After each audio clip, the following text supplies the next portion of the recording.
आज की इस खास और विस्तृत चर्चा में हम एक ऐसे विषय की गहराई में उतरने वाले हैं जो हम सबके बिल्कुल करीब है।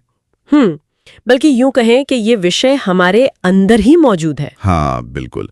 आज हमारे सामने कई वैज्ञानिक शोधों, बायोलॉजिकल रिसर्च पेपर्स और शरीर विज्ञान के कुछ बेहद दिलचस्प आर्टिकल्स का एक पूरा स्टैक रखा है। और इन सभी स्रोतों का, इन सभी पेपर्स का निचोड़ निकालकर हम मानव शरीर के एक ऐसे हिस्से को डिकोड करने वाले हैं जिसे अक्सर हम बस एक खाने की नली समझ लेते हैं। सही कहा। लेकिन असल में ये किसी बेहद आधुनिक और जटिल केमिकल फैक्ट्री से कम नहीं है। मतलब हम बात कर रहे हैं मनुष्य के आहार नाल की, जिसे विज्ञान की भाषा में ह्यूमन एलिमेंट्री कैनाल कहा जाता है। बिल्कुल। तो आज हमारा मिशन बहुत ही साफ है। हम बिना किसी भारी भरकम सिर के ऊपर से निकलने वाली वैज्ञानिक शब्दावली के ये समझेंगे कि हमारे शरीर के अंदर मौजूद ये 8 से 10 मीटर लंबी गोल गोल घूमी हुई संरचना काम कैसे करती है। क्योंकि ये सिर्फ एक पाइप नहीं है जिसमें से खाना गुजरता है। ये एक पूरा का पूरा इकोसिस्टम है जो इंसान को जिंदा रखता है। और इस विषय पर चर्चा करना इसलिए भी बहुत ज्यादा रोमांचक हो जाता है क्योंकि ये जानकारी सिर्फ जीव विज्ञान की मोटी मोटी किताबों तक सीमित नहीं है। हाँ, इसका सीधा असर हमारी जिंदगी पर होता है। बिल्कुल, ये सीधे तौर पर हमारी रोजमर्रा की जिंदगी, हमारी आदतों, हमारे स्वास्थ्य और यहाँ तक कि हमारे खाना खाने और सुबह उठ के दांत साफ करने के तरीके को भी गहराई से प्रभावित करती है। ये तो है। जब हम इस पूरी प्रक्रिया के पीछे के असली विज्ञान को समझ लेते हैं तो अपने ही शरीर के प्रति हमारा नजरिया पूरी तरह से बदल जाता है। ये एक ऐसा चमत्कारी सिस्टम है जो बिना कोई छुट्टी लिए, बिना रुके 24 घंटे अपना काम कर रहा है। ठीक है, आइए इसके हर पहलू को विस्तार से समझते हैं। इस पूरी 8 से 10 मीटर लंबी यात्रा का सबसे पहला कदम होता है हमारी मुख गुहा, जिसे हम ओरल कैविटी या आम भाषा में अपना मुंह कहते हैं। हाँ, ये इस पूरी फैक्ट्री का मेन गेट है। ये ऊपरी और निचले जबड़ों से घिरा होता है और हमारे 2 होंठ इस गेट को खोलने और बंद करने का काम करते हैं। और जैसे इस गेट के अंदर जाते हैं तो 2 बहुत ही अहम चीजें मिलती हैं, हमारी जीभ और हमारे दांत। स्रोत बताते हैं कि जीभ सिर्फ बात करने के लिए नहीं है, बल्कि इसके ऊपर छोटे छोटे दाने या अंकुर होते हैं जिन्हें टेस्ट बर्ड्स कहते हैं। स्वाद कलियां। हाँ, स्वाद कलियां। और इन्हीं की वजह से हमें मीठा, खट्टा, खारा और कड़वा स्वाद महसूस होता है। जी हाँ, जीभ एक तरह से इस फैक्ट्री का क्वालिटी कंट्रोल डिपार्टमेंट है जो चेक करता है कि जो अंदर जा रहा है उसका स्वाद कैसा है। बिल्कुल। और फिर आते हैं हमारे दांत, जो इस फैक्ट्री के क्रशर या ग्राइंडर हैं। एक वयस्क इंसान के मुंह में 32 दांत होते हैं और शोध पत्रों में इन्हें 4 खास प्रकारों में बांटा गया है। हाँ, इंसाइजर, कैनाइन, प्रीमोलर और मोलर। अगर हम इसे आसान भाषा में सोचें तो इंसाइजर आगे वाले दांत हैं जो काटने का काम करते हैं। और दांतों की बनावट अपने आप में इंजीनियरिंग का एक बेहतरीन नमूना है। वही तो, स्रोत के मुताबिक दांत की संरचना बहुत ही अद्भुत होती है। इसका जो हिस्सा मसूड़े के अंदर मजबूती से धसा होता है उसे जड़ या रूट कहते हैं। और जो सफेद हिस्सा हमें ऊपर दिखाई देता है उसे शिखर या क्राउन कहते हैं। इन दोनों के बीच के हिस्से को गर्दन कहा जाता है। लेकिन इसमें जो सबसे चौंकाने वाला तथ्य सामने आया है वो ये है कि दांत के बिल्कुल अंदर एक मज्जा गुहा या पल्प कैविटी होती है। हाँ। और उसके ठीक ऊपर डेंटाइन नाम की एक परत होती है। ये डेंटाइन हमारी हड्डियों से भी ज्यादा कठोर होता है। हड्डियों से भी ज्यादा? बिल्कुल। और इस डेंटाइन को सुरक्षित रखने के लिए इसके ऊपर एनामल की एक परत चढ़ी होती है जो कि मानव शरीर का सबसे कठोर पदार्थ है। मतलब पूरे शरीर में इससे कठोर कुछ नहीं है? कुछ भी नहीं। और यहाँ सबसे हैरान करने वाली बात यह है कि हमारे शरीर का ये सबसे कड़ा हिस्सा यानी एनामल हमारी कुछ छोटी छोटी और रोजमर्रा की गलतियों से कैसे पूरी तरह नष्ट हो सकता है। वो कैसे? हमारे रिसर्च पेपर्स दंत अस्थिक्षय यानी जिसे हम आम भाषा में दांतों में कीड़ा लगना या कैविटी कहते हैं, हाँ, कैविटी, उसकी प्रक्रिया को बहुत ही वैज्ञानिक और दिलचस्प ढंग से समझाते हैं। होता क्या है कि जब भी कोई इंसान मीठी चीजें जैसे चॉकलेट, मिठाई, आइसक्रीम खाता है और उसके बाद दांतों को ठीक से साफ नहीं करता तो वो मीठापन दांतों के कोनों में चिपक जाता है। अब हमारे मुंह में प्राकृतिक रूप से बहुत सारे बैक्टीरिया मौजूद होते हैं। ये बैक्टीरिया उस चिपकी हुई शक्कर पर हमला कर देते हैं और एक रासायनिक क्रिया के जरिए उसे अम्ल यानी एसिड में बदल देते हैं। और ये एसिड इतना ताकतवर होता है कि शरीर के सबसे कठोर हिस्से को भी गला दे। बिल्कुल। ये तो वाकई डराने वाला है कि चीनी और कुछ बैक्टीरिया मिलकर इतना मजबूत एसिड बना सकते हैं। ये एसिड उस सबसे कड़े इनामिल पर लगातार हमला करता है, उसे नरम कर देता है और धीरे धीरे वहां एक छेद या कैविटी बन जाती है। बाप रे। और कहानी सिर्फ यहीं खत्म नहीं होती। ये बैक्टीरिया और भोजन के बारीक कण दांत से चिपककर एक पक्की स्थायी परत बना लेते हैं जिसे दंत प्लाक कहा जाता है। Dental plaque. हाँ, अगर रोज एक अच्छे टूथब्रश और दंत मंजन से इस प्लाक को रगड़कर साफ न किया जाए तो ये प्लाक दांतों के इनेमल और डेंटाइन को पार करता हुआ सीधा दांतों के भीतर उस पल्प कैविटी और जड़ों तक पहुंच जाता है जहां नसें होती हैं। और तभी वो भयंकर दांत का दर्द शुरू होता है जिसके लिए डेंटिस्ट के पास भागना पड़ता है। एकदम सही। इसलिए ये सिर्फ एक बायोलॉजिकल फैक्ट नहीं है बल्कि एक बहुत बड़ी चेतावनी है कि नियमित रूप से ब्रश करना सिर्फ एक आदत नहीं बल्कि एक वैज्ञानिक जरूरत है। ये उस एसिड के हमले से बचने की सबसे बड़ी ढाल है। बिल्कुल। ये जानकारी वाकई दांत साफ करने के महत्व को एकदम शीशे की तरह साफ कर देती है। अब मुंह में सिर्फ दांत और जीभ ही काम नहीं करते। खाने को निगलने लायक बनाने के लिए हमारे मुंह में इनबिल्ट वाटर डिस्पेंसर्स भी लगे होते हैं। हमारी लार ग्रंथियां। हाँ, हमारे स्रोत बताते हैं कि इंसान के मुंह में 3 जोड़ी लार ग्रंथियां होती हैं। इनके वैज्ञानिक नाम हैं पैरोटिड, सबमैंडिबुलर और सबलिंगुअल ग्रंथि। नाम भले थोड़े जटिल हों लेकिन इनका काम बहुत सीधा है। बिल्कुल सीधा है। इनसे लगातार लार या सलाइवा निकलता रहता है जो नलिकाओं के जरिए मुंह में आता है। ये लार सूखे खाने को गीला करती है ताकि उसे गले से नीचे आसानी से उतारा जा सके। सोचने वाली बात है, अगर सूखी ब्रेड बिना पानी के खानी पड़े तो बिना लार के उसे निगलना लगभग नामुमकिन होगा। और ये निगलने की प्रक्रिया ही हमें इस लंबी आहार नाल के अगले चरण में ले जाती है। मुंह का पिछला हिस्सा ग्रसनी या फेरिंग्स कहलाता है और यहाँ पर प्रकृति ने एक बहुत ही चतुर और एडवांस ट्रैफिक सिस्टम बनाया हुआ है। Traffic system? जी हाँ। ग्रसनी वाले हिस्से में 2 बहुत ही महत्वपूर्ण रास्ते या छिद्र होते हैं। पहला है निगल द्वार जो हमारे खाने को आगे आहार नाल यानी ग्रास नली में भेजता है। ठीक है। और ठीक उसी के पास दूसरा रास्ता है कंठ द्वार जो हमारी श्वास नली या विंड पाइप में खुलता है जहां से हवा हमारे फेफड़ों तक जाती है। मतलब एक ही जगह पर खाने का भी रास्ता और सांस लेने का भी रास्ता? जी हाँ। ये तो एक बहुत बड़ा जोखिम लगता है। खाना तो गलती से श्वास नली में जाकर फेफड़ों में भी गिर सकता है। अगर हम इसे व्यापक संदर्भ में देखें तो प्रकृति ने इस दुर्घटना को रोकने के लिए एपिग्लॉटिस नाम की एक बेहद शानदार और ऑटोमेटिक संरचना बनाई है। एपिग्लॉटिस? हाँ, ये कंठ द्वार के ठीक आगे एक छोटी सी मासल पट्टी जैसी रचना होती है। इसे एक स्मार्ट ट्रैफिक बैरियर या ढक्कन समझा जा सकता है। अच्छा। जब भी कोई इंसान भोजन या पानी निगलता है तो ये एपिग्लॉटिस तुरंत 1 सेकंड से भी कम समय में कंठ द्वार को ढक लेता है। इससे होता यह है कि खाने का रास्ता सीधा ग्रासनली की तरफ मुड़ जाता है और एक भी कण गलती से श्वासनली में नहीं जा पाता। ये तो शरीर का अल्टीमेट फेल सेफ मैकेनिज्म है। कभी कभी जब पानी पीते हुए हंसी आ जाती है या बात करने लगते हैं तो ये ट्रैफिक सिस्टम थोड़ा कंफ्यूज हो जाता है। बिल्कुल। और तब भयंकर खांसी आती है क्योंकि शरीर उस पानी को फेफड़ों में जाने से रोक रहा होता है। हाँ, खांसी उस गलत रास्ते पर गए खाने या पानी को वापस बाहर फेंकने का एक रक्षात्मक तरीका है। यहाँ ये विषय और भी ज्यादा दिलचस्प हो जाता है।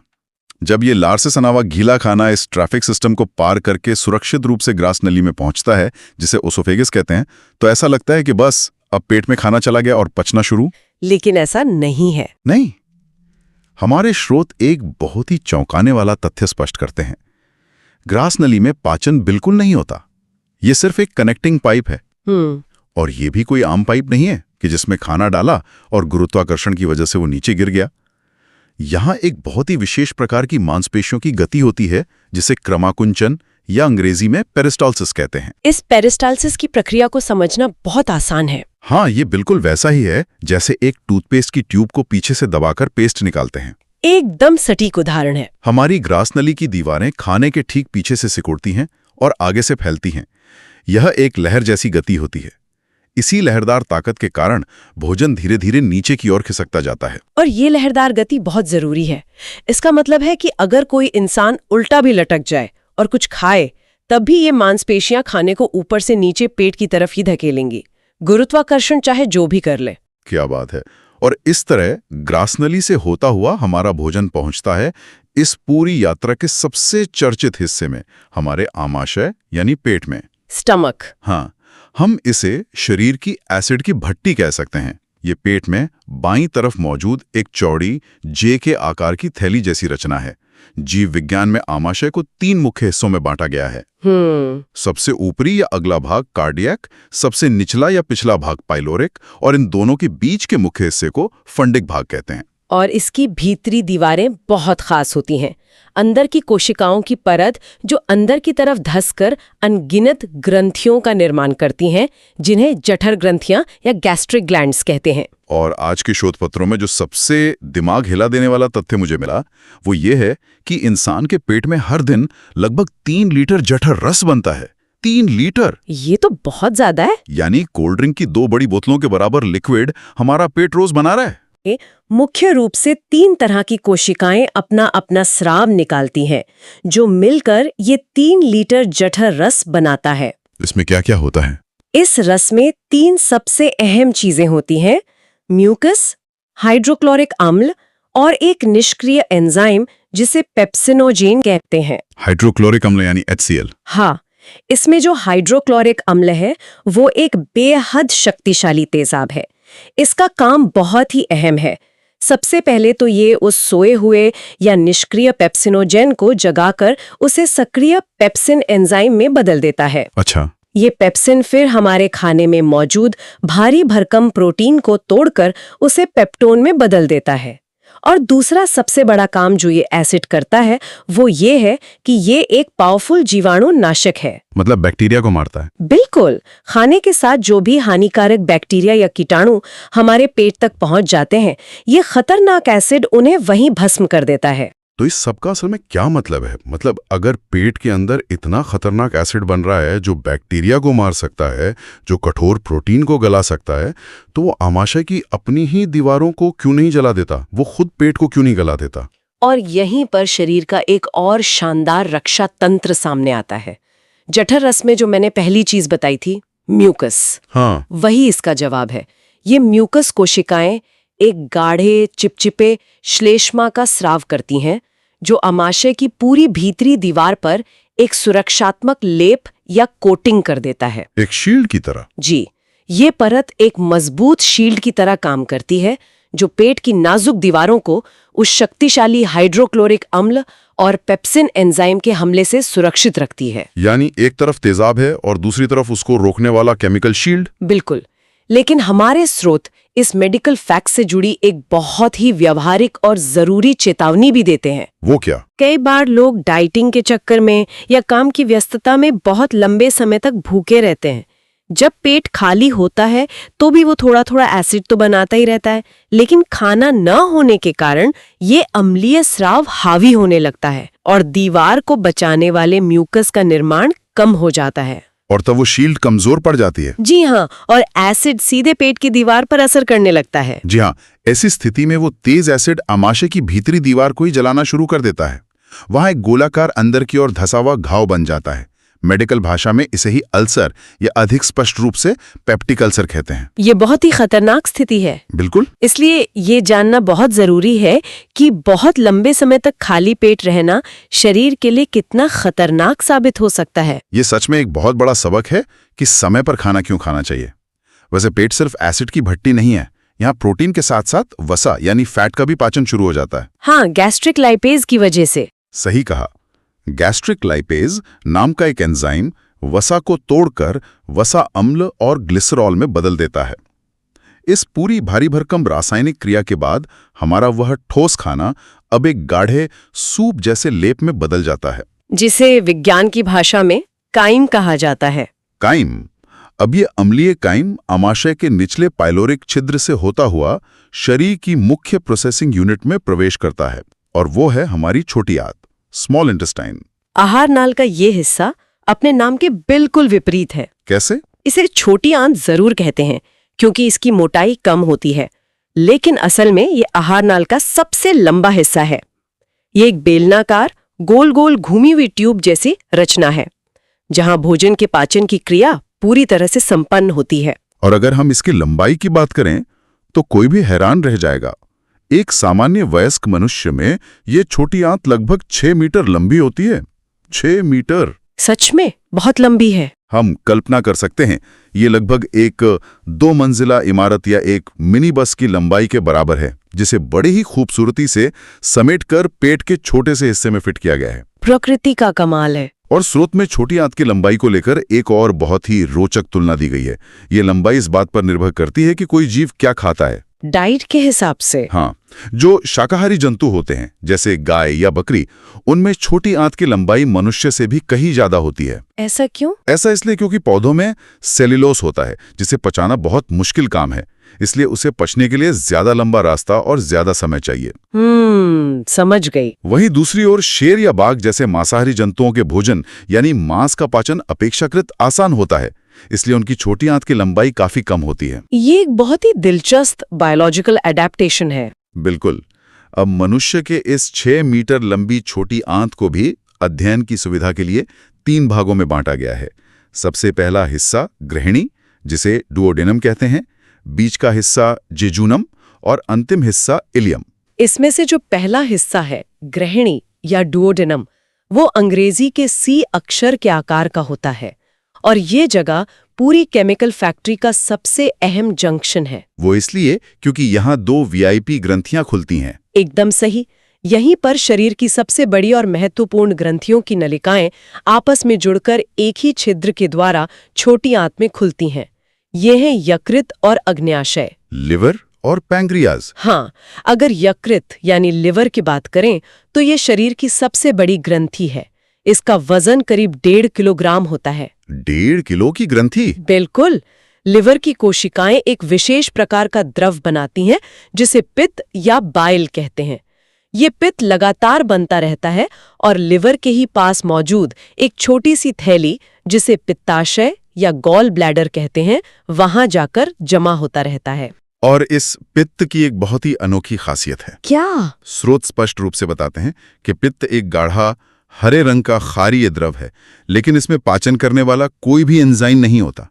एक भी एंजाइम नहीं। बिना एंजाइम के पाचन? हाँ, फिर भी ये पूरे पाचन तंत्र के लिए इतना जरूरी है कि इसके बिना काम नहीं चल सकता। ये सच में बायोलॉजिकल इंजीनियरिंग का एक मास्टर स्ट्रोक है। पित्त में एंजाइम भले ही ना हो, लेकिन इसके 2 बहुत बड़े काम हैं जो पूरी प्रक्रिया को संभालते हैं। अच्छा। पहला काम यह है कि आमाशय से जो गाढ़ा काइम छोटी आंत में आता है, वो उस खतरनाक हाइड्रोक्लोरिक एसिड के वजह से बेहद अम्लीय होता है। एसिडिक होता है? जी। पित्त, जो कि क्षारीय है, तुरंत उस अम्लीयता को काट देता है और पूरे भोजन को क्षारीय बना देता है। ये करना इसलिए बेहद जरूरी है क्योंकि अग्न्याशय से जो एंजाइम आने वाले हैं वो एसिड वाले माहौल में बिल्कुल काम नहीं कर सकते। उन्हें काम करने के लिए क्षारीय माहौल ही चाहिए। मतलब पित्त एक तरह से माहौल को शांत कर रहा है ताकि बाकी के वर्कर्स अपना काम कर सकें। बिल्कुल।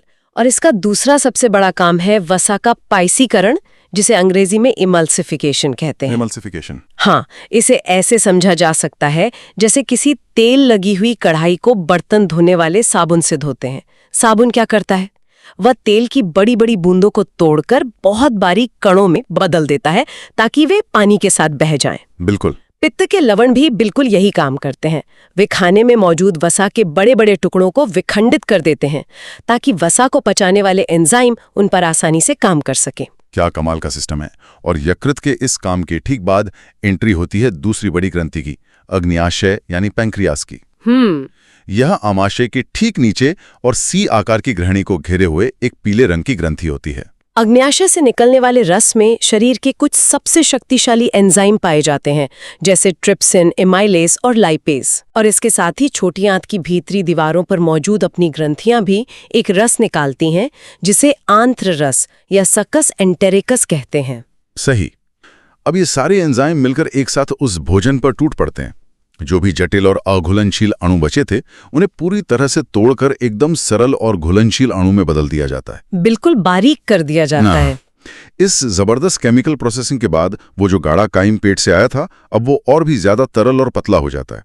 इस नए पतले रूप को विज्ञान में चाइल कहा जाता है। और जब भोजन पूरी तरह से पचकर चाइल में बदल जाता है, तब इस पूरी 8 मीटर लंबी यात्रा का असली मकसद शुरू होता है, अवशोषण यानी एब्जॉर्प्शन। हाँ, जो सबसे जरूरी है।